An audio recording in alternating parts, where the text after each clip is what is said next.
Today, we are going to assume that you are nearing retirement. You have a $400,000 portfolio, and your only income in retirement is your Social Security benefit.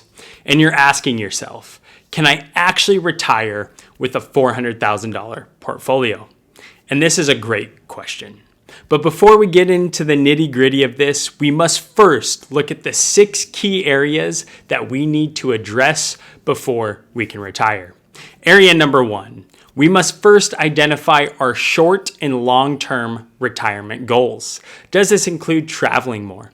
Does this include relocating, spending more time with grandkids, picking up new hobbies, gardening, baking?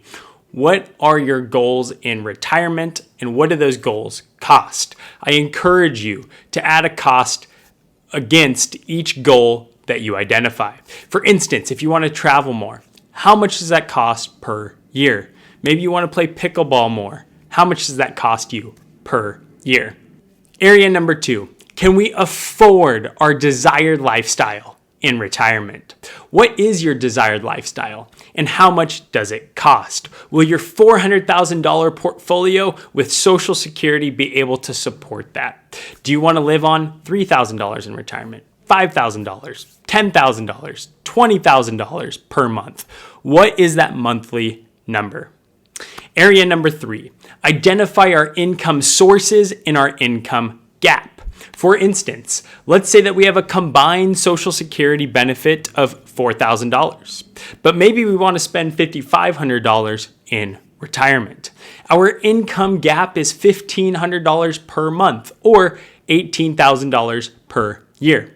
How do we meet and fill this gap because we have an income shortage between our Social Security benefit and our desired retirement expenses? Area number 4, this is our withdrawal strategy. And really we need to marry this with area number 5, our investment strategy. How do we withdraw assets from our portfolio to meet and cover that income gap that we just talked about? Where are these assets coming from? How are our assets across our various accounts invested so that we can make sure that we're being tax efficient and not exposing ourselves to too much volatility if we need that cash in the near term? Now, this brings us into our last area, and that is your tax plan for retirement.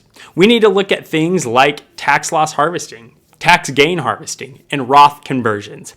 How do these things, among others, play a role in your entire retirement picture? How can we use them to potentially reduce your lifetime tax bill? Once you have a clear understanding of each area, it's now time to implement. Guys, the reality is you can't just wing retirement with a $400,000 portfolio. We must plan strategically for retirement. So now let's go through an example case study. Here we have Sam and Amanda. Sam and Amanda today are 65 years old and they would like to retire in 2 years at the age of 67. As we mentioned, the only income that Sam and Amanda will have in retirement is their Social Security benefit, and then obviously they'll have that portfolio. That said, today Sam has a W-2 salary of $80,000 and Amanda has a W-2 salary of $45,000. Sam's Social Security benefit at full retirement age will be about $2,500, and Amanda's Social Security benefit at full retirement age will be about $1,500 for a total Social Security benefit, combined benefit of $4,000 per month. Pre-retirement, Sam and Amanda are spending $6,500 on living expenses, and they would like to at least continue or get close to this number in retirement. Today, Sam is putting away 5% into his 401k because he is matched at 5%. Going into their goals, Sam and Amanda, like we said, would like to retire in 2 years at the age of 67. They would like to spend $5,500. I know that's $1,000 less than they were pre-retirement, but we have some additional things here. We have an out-of-pocket expense, a joint vacation goal, and a miscellaneous category, which added together obviously increase that expense. So our out-of-pocket expense is for $7,500. We're going to do that every 5 years, starting today and ending at the end of their plan. Sam and Amanda have a joint vacation goal. We're going to assume this is $2,500 every year starting today and going until the age of 80 for 15 years. They also have a miscellaneous goal here, and that's for $2,500 every year. And we're going to assume that this lasts for 15 years, again, until the age of 80. So here's their retirement goals. It's important to note that we can add other things in here. We can add, maybe they pay for a wedding. Maybe they buy a new car. Maybe they buy a property or a different asset purchase. Maybe they want to give money away annually. Maybe they have a legacy goal or just other goals here that we want to plan for. We can input those accordingly. Going into their net worth, again, we mentioned that they have a $400,000 portfolio. Their portfolio is split $300,000 in Sam's 401k and $100,000 in Amanda's IRA.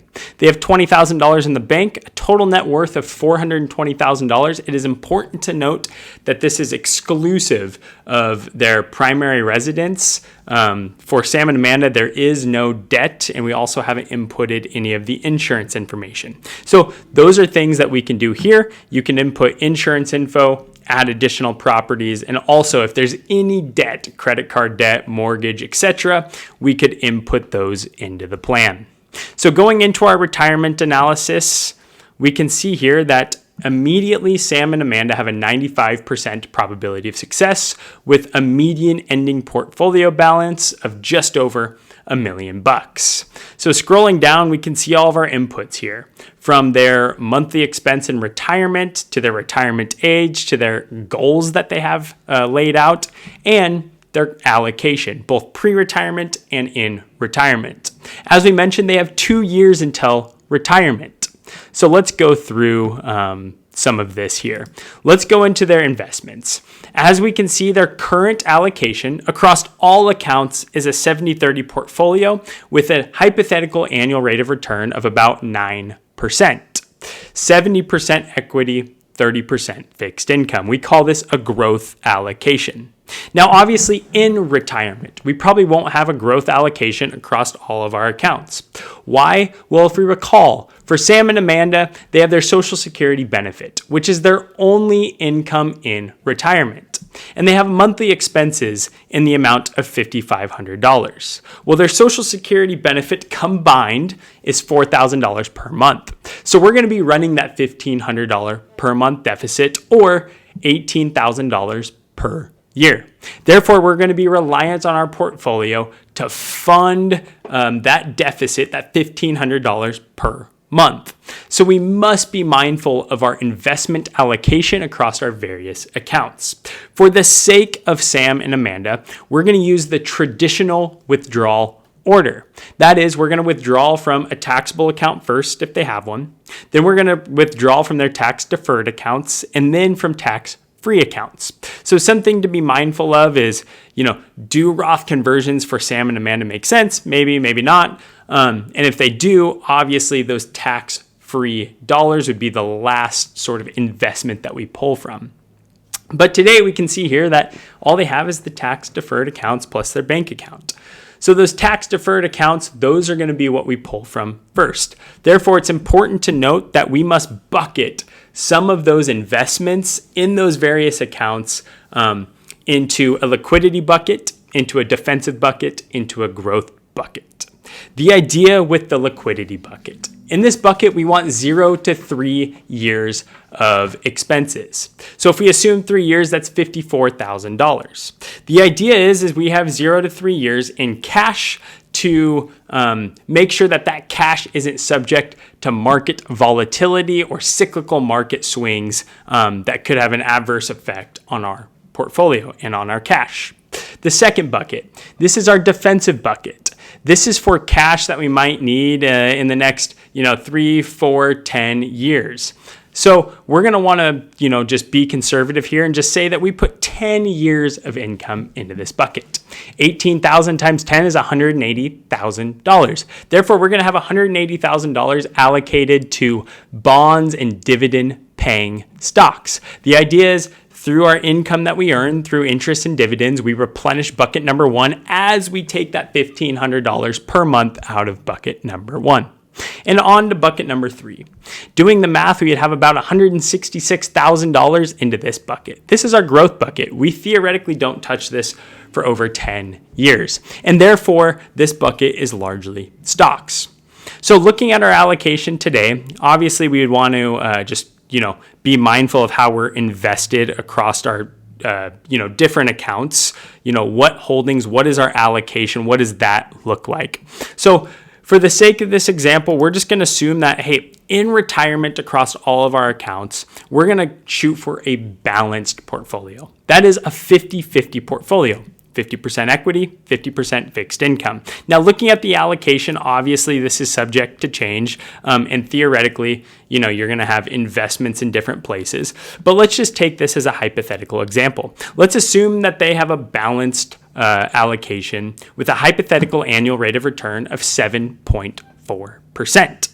Going into our retirement analysis, we're going to make that adjustment.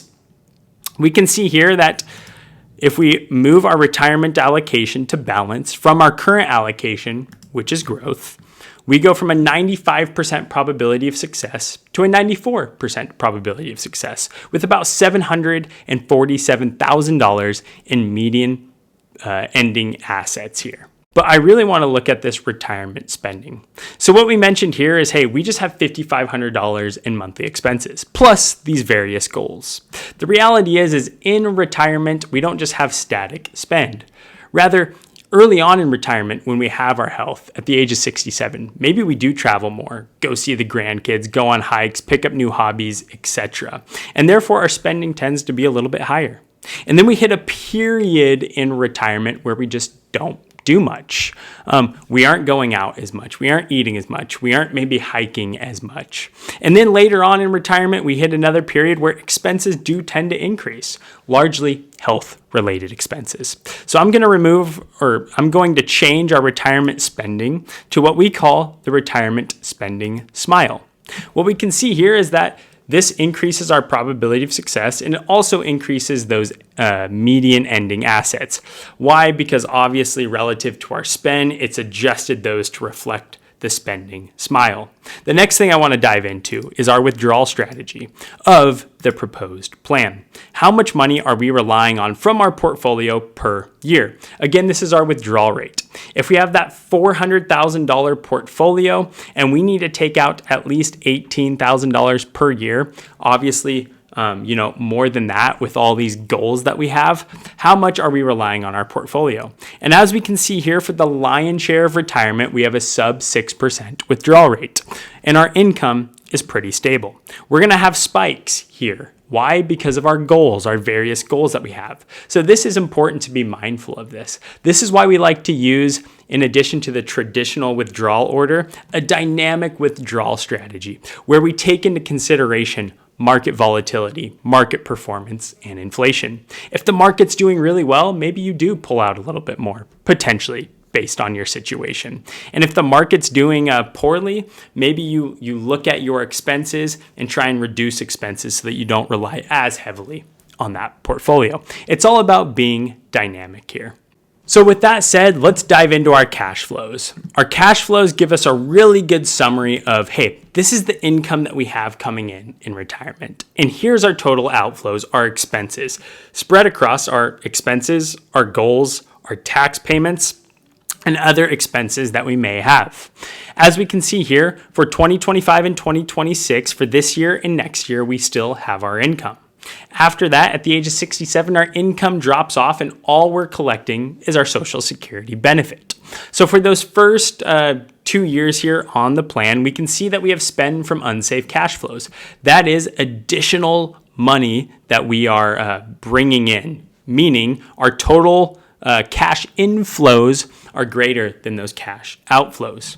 Starting in 2027, from 2027 to 2035, we can see here that we actually have negative net flows because our only source of income is our Social Security benefit, and we have expenses that are obviously greater than that Social Security benefit, at least $18,000 per year, but more with those additional goals that we have, our travel goal, our miscellaneous goal, etc. So we can see here that we have in excess of $20,000 per year in negative net flows. And then at the age of 75, something happens. We actually have, again, spend from unsaved cash flows, and this brings us to the end of the plan in 2050. So we actually are bringing in excess income. Well, where is this coming from?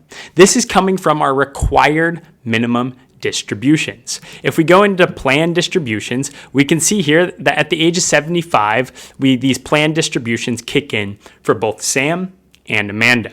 In 2035, our total RMD is going to be $25,000, and then we see this increase through the end of our plan.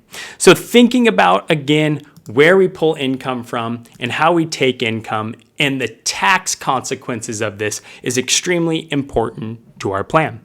This leads us into the tax plan in retirement. Is there an opportunity in here to maybe reduce our lifetime tax bill? Well, let's go through and just see if Roth conversions for the sake of Sam and Amanda make sense. So this brings us in to our tax plan for retirement. And talking about our tax plan, going into our tax strategies. Should we engage in Roth conversions? What does tax gain harvesting look like? What does tax loss harvesting look like? So for starters, let's start with these Roth conversions. Going into our tax strategy, we can see here that if we fill up the 10% bucket and do a Roth conversion, this will result in $548,000 more in tax-adjusted ending assets for both Sam and Amanda. This probably makes sense for them to increase those tax-adjusted ending assets by $548,000. Well, what if we fill up the 12% tax bracket? How does this look? Well, as we can see here, they're going to have $381,000 more in tax-adjusted ending assets. Well, what if we do the 22% tax bracket? How does this impact our plan? Well, we can see here that now they have $237,000 more in tax adjusted ending assets. So for Sam and Amanda, Roth conversions do make sense. And in fact, it could save them or increase their ending assets by over $500,000. So doing Roth conversions up to that 10% tax bracket in retirement could make sense for Sam and Amanda. So now going into the details tab here, we can see where and what years Roth conversions make most sense for Sam and Amanda with the conversion amount. So as we can see here in 2027, when they turn 67, for Sam and Amanda, they could convert $35,000, $18,000 in 2028, and so on and so forth through the life of their plan. Guys, Roth conversions aren't for everyone. And in fact, depending on your situation, maybe they don't make sense for you. But for Sam and Amanda, as we saw here, it could potentially result in $548,000 more in tax-adjusted ending assets. So guys, going back to the retirement analysis, the purpose of this video is to show you, hey, is retirement possible with a $400,000 portfolio if we're married and have a Social Security benefit? And obviously your situation is going to be different. Expenses might be different. Your benefit amount might be different. Maybe you have more income in retirement through pensions, part-time work, or other passive income. But it's important to properly plan for your retirement and your retirement income. And to do so, I invite you to create your free retirement plan using the link in the description below.